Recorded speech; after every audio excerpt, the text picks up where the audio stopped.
É um prazer estar aqui. Eu agradeço muito, deputado, pelo convite para representar aqui o Instituto e falar um pouco sobre esse tema. Eu acho que fico com o lugar mais difícil de todos, depois de falar dessas falas incríveis de todos os outros painelistas e colegas, que são referências no tema da educação midiática, mas, ao mesmo tempo, também fico um pouco com essa função de falar um pouco mais do lugar da tecnologia, inclusive, também, e falar de um lugar específico em relação à minha formação também, em relação à igualdade de gênero. Inclusive, muito bacana a gente ter aqui algumas colegas da Plan International que, enfim, desenvolveram essa pesquisa tão recente sobre notícias falsas e como elas afetam meninas de maneira específica. Vou até abordar um pouquinho esse ponto também. Então, peço vou compartilhar aqui a minha tela rapidamente, e vou ser bastante consciente do nosso tempo também, entendendo que, enfim, temos aí um tempinho antes de finalizar, para depois seguir para algumas perguntas e discussões. Então, entendendo aqui, gente, o objetivo, né, dessa audiência pública de falar sobre o papel da educação midiática no combate da desinformação, e justamente essa interseção, né, onde a desinformação afeta tão diretamente as democracias, né, em especial a nossa democracia aqui no Brasil. Eu vou trazer alguns dados, algumas informações e contextualizar um pouco, né, esse fenômeno da desinformação a partir da ótica da tecnologia e pensar muito como é que a própria tecnologia pode também, ela mesma, né, ser uma ferramenta para o combate à desinformação a partir de uma ótica, né, a partir do princípio da educação midiática. Uma breve apresentação, né, enfim, o deputado já me apresentou de maneira direta. Eu sou coordenadora do Programa de Democracia e Tecnologia, aqui no ITS Rio, né, o Instituto de Tecnologia e Sociedade, que é uma organização da sociedade civil sem fins lucrativos, né, que atua não só no Rio de Janeiro, atua de maneira global, entendendo justamente as interseções, né, entre os desafios trazidos pelas novas tecnologias, mas também as grandes oportunidades, né, que as tecnologias trazem para o desenvolvimento humano e para o fortalecimento dos direitos fundamentais. Eu sou mestre em Gênero e Desenvolvimento pela London School of Economics, então vem um pouco desse campo, né, específico do olhar, de colocar um pouco essas lentes de gênero em todos os fenômenos, né, políticos, sociais e culturais, e sou consultora também em inclusão digital para a ONU Mulheres nesse momento. Então, também fazendo um pouco essa composição aqui na minha formação. Então, eu vou abordar 4 pontos principais, vários deles, inclusive, já foram trazidos aqui, então, eu realmente não quero me estender, mas vou tentar, talvez, inclusive, juntar um pouco os pontos trazidos pelos outros painelistas, excelentemente explicados e apresentados. Apresentando primeiro um pouco um contexto, né, e a evolução da desinformação. Então, falamos muito, né, sobre o fato da desinformação não ser um fenômeno novo, mas sim um fenômeno, né, muito antigo, mas no sentido de a tecnologia, em especial as tecnologias da informação e comunicação, trazerem, né, um novo e aprofundado efeito, né, da desinformação. Passo, então, uma segunda etapa, onde vou trazer alguns conceitos para além da educação midiática, que eu acho que são fundamentais para a gente compreender esse fenômeno e tentar endereçar, né, programas de políticas públicas, inclusive projetos de lei também, né, que tratem esse tema. Faço uma conexão, né, entre a educação midiática para o empoderamento cidadão, então entendendo que a educação midiática informacional, né, o AMI, que já foi apresentada brilhantemente aqui pelo nosso representante da Unesco também,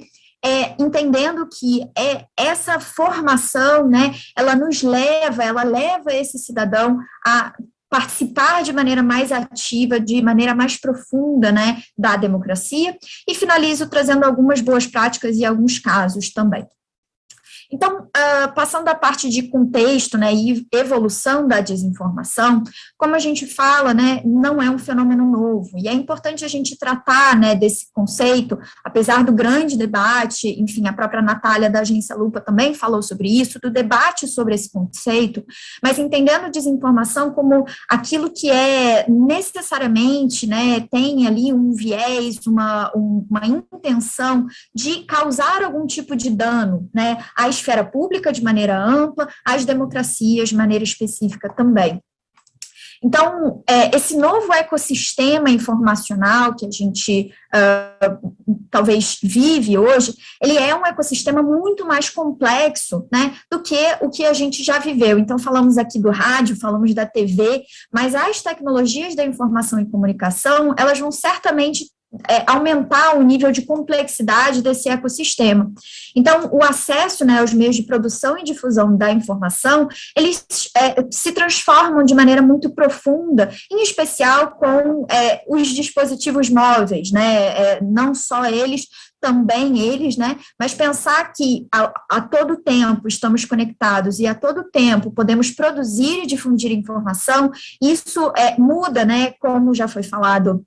no início dessa audiência pública, a lógica, né, do broadcast, ou seja, da comunicação em massa, para essa comunicação que é baseada nas relações sociais, o socialcast. Então, essas relações de comunicação, elas não necessariamente são mediadas mais por talvez grandes enfim, atores, né, ou talvez atores que centralizavam toda a produção e difusão de informação, mas sim, a gente tem essa figura, né, do prosumidor, ou seja, desse, ao mesmo tempo, consumidor de informação e produtor de informação. Então, ao passo que, né, no início da internet, ali, quando a internet começa a se democratizar, a partir da década de 90,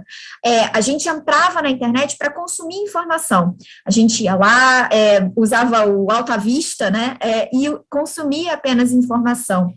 A gente passa, né, ao longo, enfim, da década de 2000 e depois de 2010, com o surgimento e o fortalecimento das redes sociais, a ser também produtor de informação. Então, o surgimento dos blogs, dos fotologs, né, fazem com que a gente não tenha necessariamente mais essa necessidade de uma formação, inclusive, profissionalizante, né, da produção de conhecimento e de informação, que talvez, né, estava ali muito centralizada no jornalismo, estava centralizada na comunicação social de uma maneira ampla, mas isso vai, né, se destrinchando e se difundindo. Então, a gente tem essa redução, né, da própria centralidade da mídia tradicional como única fonte de informação, para buscar, então, a informação em diversos outros lugares e principalmente nas redes sociais. A gente tem alguns gráficos que demonstram, né, que hoje mais ou menos 60% da população no Brasil consome primeiro informação, né, de redes sociais e muito lá embaixo, né, vem os meios de comunicação tradicional. E, por último, um ponto importante é a gente falar sobre esse crescimento exponencial do fluxo de comunicação, de informações em circulação. Então, esse é um gráfico que é atualizado anualmente, né, o que acontece na internet em um minuto, e o volume de informação que é trocada, né, que é veiculada, é gigantesco, totalmente gigantesco. Então, em apenas um minuto, quase 4 milhões, né, de, enfim, buscas são feitas no Google, né, a gente tem números, enfim, muito incríveis, né, em relação a todos os outros, as grandes, né, ferramentas que são usadas na internet. Então, a gente tem ali um número que eu acho chocante, de quase 42 milhões de mensagens trocadas, né, pelo WhatsApp e pelo Facebook Messenger em apenas 60 segundos, né. Então, esse grande volume de informações, ele não só aumenta, enfim, a quantidade, mas ele também aumenta a complexidade desse ecossistema informacional. Vejam que aqui, e foi algo que também já foi falado, a gente tem diferentes tipos de mídia. Então, não só o texto, mas também a imagem, também o vídeo, e estamos, inclusive, caminhando para outro lugar, inclusive, mais complexo, que é esse do metaverso, que já foi citado aqui, mas de compreender que não só estamos trocando informações, mas, inclusive, estamos trocando compreensões de realidade, né? Totalmente diferente. Então, esses pontos são importantes para a gente contextualizar um pouco esse fenômeno da desinformação e ainda mais, né, durante esses 2 anos praticamente de pandemia, o fenômeno da infodemia também, que já foi citado pela Patrícia Blanco. Então, trazer isso como um pouco contexto, né, para a gente compreender melhor como é que esse fenômeno da desinformação está, sim, muito relacionado à evolução das tecnologias de informação e comunicação, no seu aprofundamento e no aumento, né, do seu nível de complexidade. Essa é uma pesquisa que foi lançada pelo Instituto muito recentemente, há 3 semanas, em parceria com o Global Disinformation Index, que também é uma organização sem fins lucrativos, que atua justamente nessa chave, né, de compreender o nível de risco à desinformação de vários, né, países. Eles têm uma metodologia própria, e a gente produziu, né, esse relatório de riscos para a desinformação na mídia brasileira aqui no Brasil, justamente para compreender que não só a gente tem a desinformação sendo produzida, né, ou sendo muitas vezes disseminada por esse cidadão comum, mas também de uma maneira profissional, né, ou de maneira a entender que a própria mídia também tem uma forma de funcionamento, né, que pode, muitas vezes, levar à desinformação. Então, nessa pesquisa, né, a gente tem aqui alguns dos principais resultados. Foram analisados, né, dentro desse estudo, 35 sites, né, de mídia online, e metade desses sites possuem um risco alto ou máximo, né, de desinformar seus usuários online. Isso é muito relacionado, né, à inexistência ou talvez às fracas políticas editoriais desses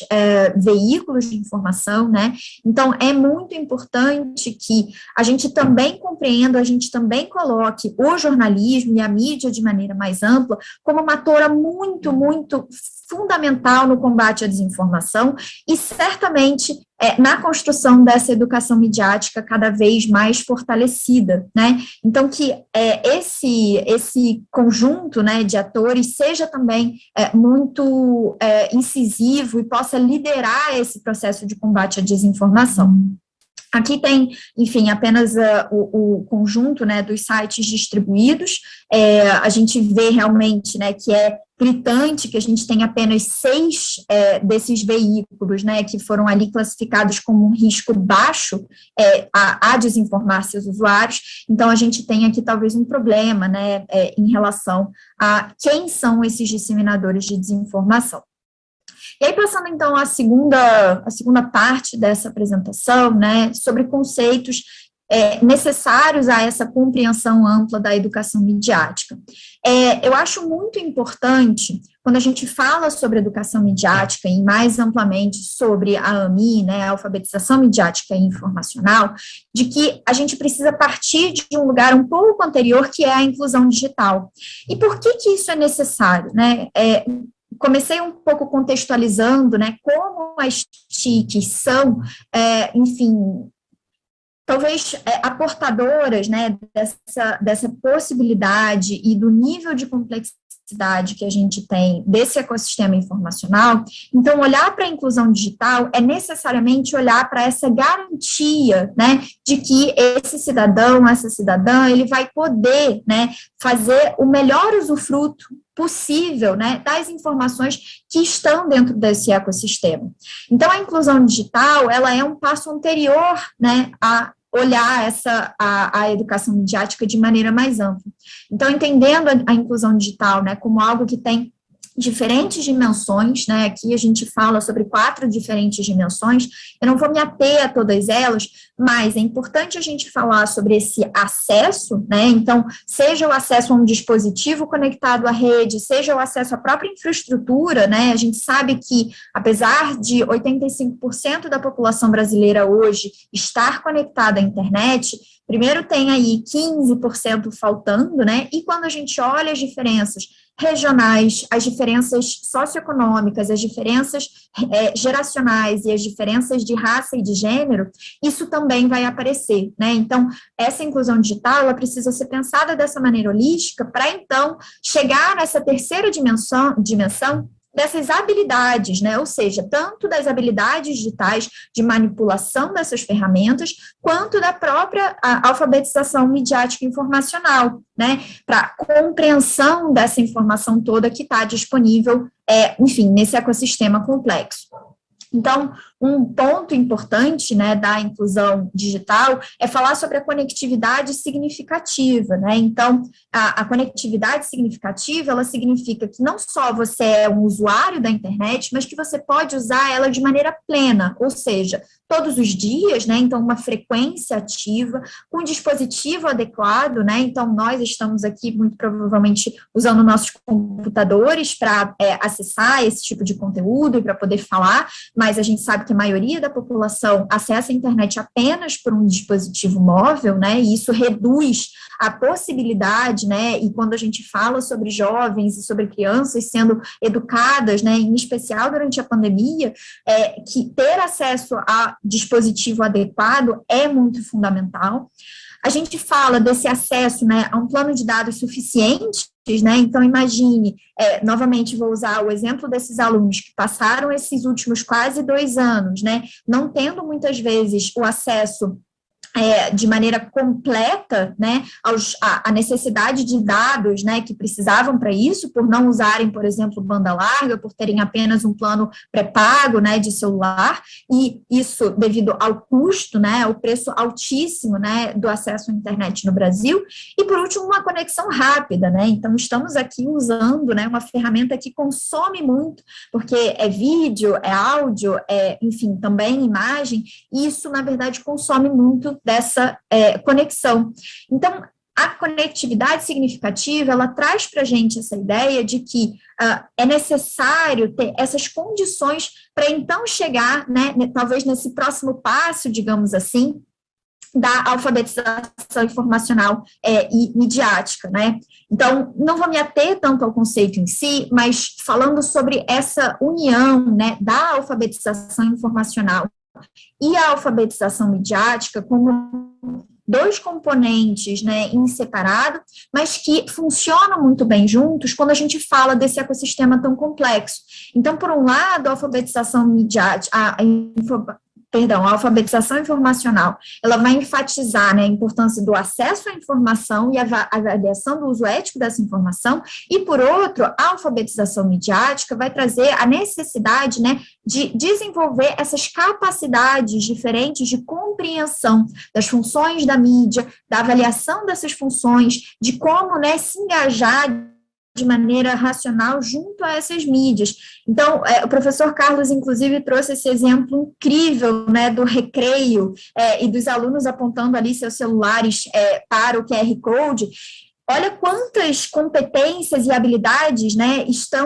são necessárias para que esse aluno consiga fazer isso. Ele precisa dispor de um dispositivo, de um celular, efetivamente, para conseguir fazer isso. Ele precisa ter um entendimento do que é um QR Code, né, então entender um pedaço dessa tecnologia. Ele precisa também, né, fazer essa compreensão de como aquilo funciona para, então, acessar um conteúdo informacional. Então, é uma série de competências que estão dentro do guarda-chuva da AMI, né, da alfabetização informacional e midiática, que são necessárias, né, para que esse aluno, para que essa criança ou para que esse cidadão, essa cidadã, possa ter um acesso pleno a todo o potencial de informação, né, e, consequentemente, de democracia que está aqui dentro desse ecossistema.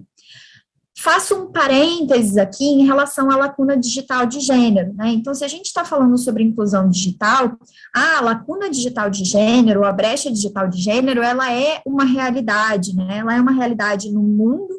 No Brasil, ela talvez seja, inclusive, significativamente reduzida quando a gente olha os números globais, inclusive em relação a algumas competências, algumas habilidades, a gente tem mais meninas e mulheres acessando a internet do que homens, mas inclusive esse número é relativamente parecido, né? Mas quando a gente vai olhar para qual é o tempo que essas meninas e mulheres dispõem, né, para usar, para usufruir de todas as oportunidades da internet, isso vai ser muito diferente, né, uma vez que essas meninas e mulheres vão ter ali também o fardo do trabalho de cuidado e que muitas vezes não vão poder acessar a escola de maneira tão plena, e assim sucessivamente. Então, a lacuna digital de gênero, ela inclusive traz um nível de complexidade, né, para esse olhar à educação midiática e informacional. Vale dizer, gente, que não apenas gênero, né? Então, é interessante a gente ter um olhar mais holístico para isso, de saber que não só gênero, mas também raça, classe socioeconômica, território, vão ser fatores que vão criar essas diferenças, essas disparidades. Então, qualquer política pública, né, ou qualquer mesmo projeto de lei que tenha um olhar, né, para enfatizar ou para fortalecer a educação midiática, ele precisa ser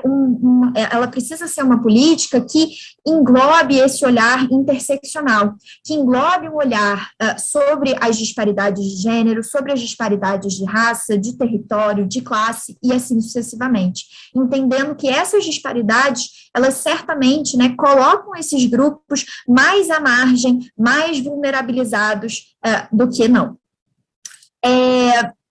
E aqui fazendo, enfim, não vou entrar um pouco nesse ponto, mas a gente tem uma evolução histórica, né, desse conceito, a partir, enfim, de uma série de encontros, declarações e políticas, enfim, que foram desenvolvidas pela Unesco, mais ou menos lá desde a década de 70, né, enfim, tem aqui todas as referências que podem contar isso para vocês ainda melhor. E chego, então, a um ponto onde a gente fale sobre a educação midiática como algo fundacional para o empoderamento cidadão. Por que isso, né? Vale a gente pensar novamente nessa camada, né, ou nessa ideia da inclusão digital a partir dos direitos humanos, olhando ainda lá para trás, durante, enfim, o surgimento até da própria Organização das Nações Unidas, com a sua Declaração Universal dos Direitos Humanos. Então, o acesso à informação como um direito humano está ali, né, já nesse momento tão fundacional, colocando que toda pessoa tem direito à liberdade de opinião e expressão, mas também, né, de buscar informação, receber informação e transmitir essa informação e essas ideias, né? Então, isso é importantíssimo aqui para a gente ter esse olhar da educação midiática baseado, né, ou ali construído a partir de uma fundação de direitos humanos fundamentais, né, é algo que é muito necessário. Vale a gente também colocar que a própria inclusão digital e o acesso à informação estão refletidos, né, nos Objetivos do Desenvolvimento Sustentável, nos ODS, né, e também em alguns objetivos estratégicos da própria União Internacional das Telecomunicações. Então, um novo plano de ação da UIT, ele coloca, né, como objetivo estratégico a inclusão digital, justamente para garantir esse acesso à informação, que então, né, constrói essa liga, né, essa camada necessária para olhar a inclusão digital, o acesso à informação, a educação midiática, né, como necessários à democracia e ao empoderamento desse cidadão, para que esse cidadão, essa cidadã possa, né, funcionar de maneira plena, né, nas democracias. E passando aqui a última parte dessa apresentação, para realmente não me estender, falando de algumas boas práticas e trazendo 2 pequenos casos, né, de ferramentas e iniciativas interessantes. Primeiro, é necessário a gente olhar para essa abordagem multissetorial para a alfabetização midiática e informacional. Isso já foi dito por vários outros painelistas também, mas eu reforço esse ponto de que isso não é algo que possa ser implementado, né, unicamente pelos educadores, assim como não é algo que possa ser implementado unicamente, né, pelo setor público, sejam pelas legislaturas, sejam pelas prefeituras, mas é algo que é necessário essa abordagem multissetorial. Então, cada um desses diferentes atores, os educadores, a mídia, a sociedade civil, o setor público e também o setor privado e as plataformas, como foi até apontado pela Natália, é necessário, né, para que a gente então tenha a implementação de programas e de planos de ação que sejam realmente efetivos. Um segundo ponto, né, aqui tem algumas outras recomendações de entender essa complexidade, como a gente falou, desse ecossistema informacional. Então, não só, né, compreender ali sobre a disseminação de desinformação, mas também sobre a produção, sobre o consumo e a difusão da desinformação.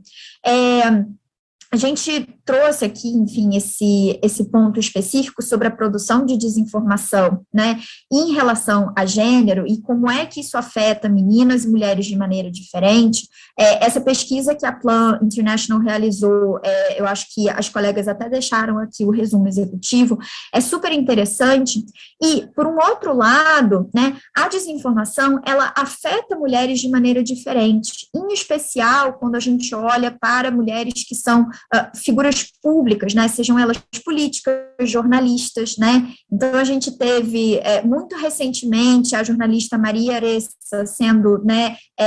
laureada com o Nobel da Paz, justamente após uma grande campanha desinformativa que ela sofreu, e que justamente foca não apenas, né, no fato dela ser jornalista, mas no fato dela ser uma mulher jornalista. Então, de depreciar, né, as suas condições enquanto mulher, as suas características enquanto mulher, e como isso fica ainda mais complexo, né, dentro de um ambiente democrático. Uma outra pesquisa super interessante, que foi produzida no passado pelo Internet Lab, pela revista Asmina, enfim, ambos aí sediados em São Paulo, foi uma pesquisa que focou em candidatas mulheres, né, às eleições municipais, e viram, né, puderam observar que essas candidatas, né, sofreram muito mais ataques de campanhas desinformativas em relação às suas contrapartes masculinas, né, a outros candidatos. E isso certamente é algo, né, que também leva a uma redução da sua própria possibilidade de serem eleitas, né. Então, se a gente está falando de educação midiática como algo que compõe, né, como algo que é necessário para a democracia, é interessante a gente olhar para esse fenômeno como algo particular também, com essa lente de gênero. E aí, deixando aqui duas últimas iniciativas, né, que são interessantes. Uma delas, ambas são, enfim, desenvolvidas pelo Instituto de Tecnologia e Sociedade. Uma delas se chama Pegabot, é uma ferramenta, né, para análise de perfis no Twitter, e indica, né, quão provável é que esses perfis sejam robôs, né, ou use algum tipo de ação automatizada. E o Pegabot é uma ferramenta baseada, construída no princípio de educação midiática, uma vez que é uma ferramenta totalmente gamificada, né, é quase que um jogo de você pegar um bot, né. Essa ferramenta, ela funciona de maneira super simples, você vai apenas colocar ali, né, o perfil, o arroba, né, daquele perfil que você quer analisar na barrinha de ferramenta, clicar em pegar, e o que é devolvido, né, para esse usuário é sim uma análise, né, da probabilidade desse perfil ser automatizado ou não. E por que isso é necessário, né? Uma vez que a gente fala sobre esse ecossistema informacional tão complexo, eu preciso, inclusive, entender se eu estou falando com um robô ou não, se eu vou entrar numa treta no Twitter ou em qualquer outra rede social, e se eu vou estar falando, talvez, com um robô ou não, né? Então, a Pegabot é uma ferramenta que busca também falar sobre uma dimensão importante desse fenômeno, né, da desinformação, a partir do olhar, né, da tecnologia também. E uma outra ferramenta, que na verdade é uma iniciativa, é o Redes Cordiais. O Redes Cordiais é uma iniciativa também desenvolvida em parceria com vários jornalistas, que busca justamente capacitar influenciadores em diversos campos temáticos, para que eles sejam construtores, né, de redes mais cordiais, ou seja, a gente hoje, né, observa esse fenômeno da polarização, que estimula ainda mais a desinformação, e a ideia é que esses influenciadores, que são figuras muito importantes, né, muito relevantes dentro desse ecossistema informacional, para que eles possam ser atores, né, cada vez mais significativos também no combate à desinformação e na construção, né, dessa esfera pública mais saudável, de uma esfera pública menos polarizada. Então, finalizo aqui minha fala colocando um pouco essa necessidade de um olhar sistêmico, né, holístico para a educação midiática informacional, ou para a alfabetização midiática informacional, como, né, talvez a principal estrutura ou estratégia no combate à desinformação, e como uma base, né, para o empoderamento desse cidadão, para que ele possa, desse cidadão, dessa cidadã, né, para que possam, enfim, ter ali seus direitos e deveres de maneira plena, né, dentro das nossas democracias. Eu novamente agradeço muito pelo convite, deputado, agradeço muito as falas dos colegas, foi uma manhã de muito aprendizado, espero ter contribuído um pouco para esse debate também, ficam aqui meus canais de contato para continuar bastante esse debate, e certamente, né, com esse olhar de que a educação midiática ela é fundacional para o combate à desinformação. Muito obrigada.